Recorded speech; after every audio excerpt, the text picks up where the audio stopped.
Yo, what's going on YouTube? Not gonna lie, I've never seen so many fucking weather cancellations. Obviously, I understand the wildfires, that's not really a weather thing, that's more of like a natural disaster.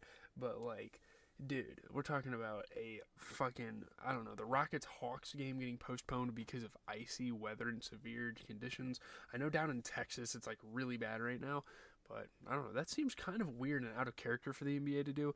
I'm not complaining about it though. We still had three good games today. We have the Jazz Suns game, Raptors Pistons, and Grizzlies and Timberwolves to talk about. I'm gonna actually check my fantasy real quick. I might have lost this week. Let me check real quick. I think I lost this week. Hold up. Oh no. Jalen Brunson and three players still need. Fuck. I don't know if I'm gonna win. Anyway, let's get to the Jazz and the Suns. Sorry about that. Devin Booker scores 34. The Suns never trail in defeating the Jazz by 8. Obviously, it seemed like a close game, but I mean, yeah, I guess the Suns did kind of dominate for the entirety of the game. Great scoring night for Devin Booker, of course. Kind of expect that out of guys like him. But shout out to also guys like Bradley Beal, getting aggressive, getting to the rim.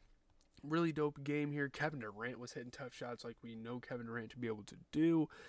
Devin Booker hitting threes. Cody Williams, a young guy on the Jazz, kind of making it tough. He was hitting some tough shots this game, all that type of stuff. But looking at the Jazz first, Lauri Markkanen at 24 points. You get 16 points and 13 rebounds out of Walker Kessler. You get a 20-point performance for Colin Sexton. And they just had, who is this fucking, I don't even know. Micah Potter, I don't know why he's starting. I don't know. They have Cody Williams. They even have McCulloch. They have Svi McCulloch coming off the bench as well, who he's been in the NBA for quite some time now. They could definitely use him over Micah Potter. I don't know. It's very strange, some of the lineup decisions they make. Obviously, looking at the Suns, though, Kevin Durant put up 25 points, and you get a 34-point performance for Devin Booker, who shot 50% from three and a 60% overall. So, really, really nice performance from him. Let's just kind of move on here. This is going to be a very brief video. We're going to get into the Raptors and the Pistons. I have to go to bed here soon.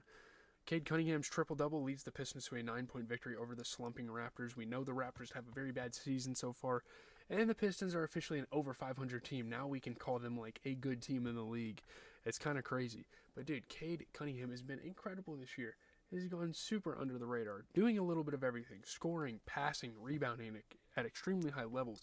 Just such a consistent player, such a consistent leader for this Detroit Pistons organization. And they get the win. Guys like Tobias Harris was getting to the rim and being aggressive. Really fun game here, And it's not just Cade Cunningham. There's guys filling in there. You get a great three-point shooter, Malik Beasley, on this team. Again and again, just three-pointers, making them pay. The Raptors kind of tried to fight back with guys like Scotty Barnes getting in there and getting some tough shots to fall. But yeah, I mean, Scotty Barnes, 16 points, 12 rebounds. You get a 25-point performance for Emmanuel Quickley. And I really appreciate Jakob Poeltl. I think he's one of the better, traditional big men in the league. But in games like this, they really need him to score more. Obviously they have the Chris Bouchers, and they have the Jamal Sheeds, and I think Bruce Brown. I don't know what the fuck happened to Bruce Brown, but he's a bench player now. I don't even fucking know.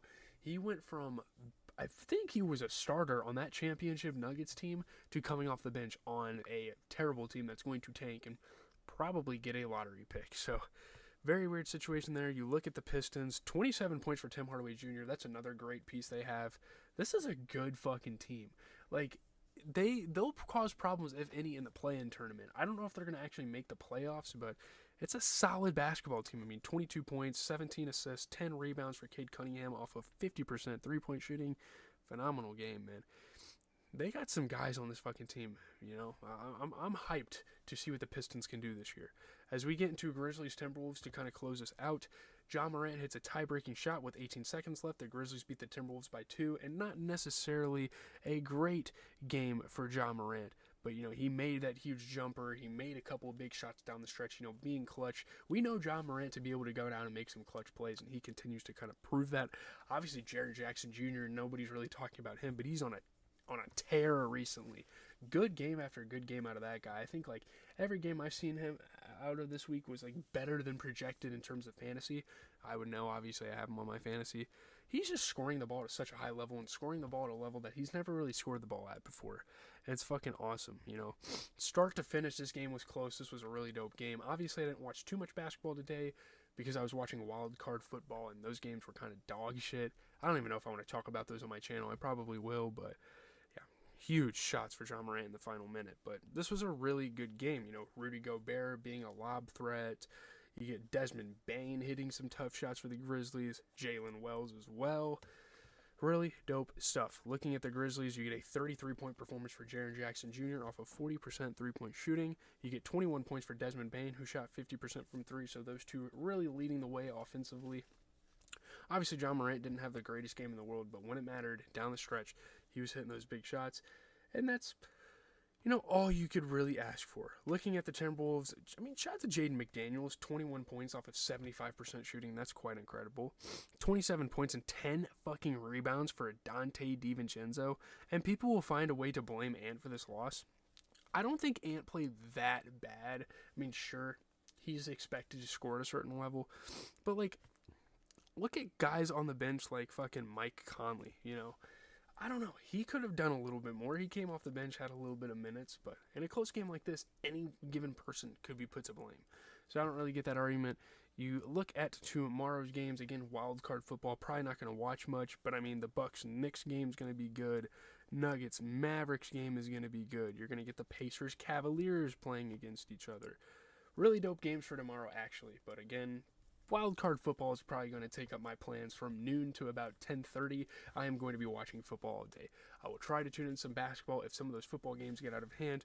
But I mean, I'm definitely not turning my Packers game off. So with that being said, leave a like, comment, subscribe. I'm going to head to bed. I got to get up here in like 8 hours. I'm going to try to get some good sleep, wake up, watch over my dog, probably work on some YouTube stuff. We just dropped a Squid Game video, and I'm going to start watching the second episode of that tomorrow.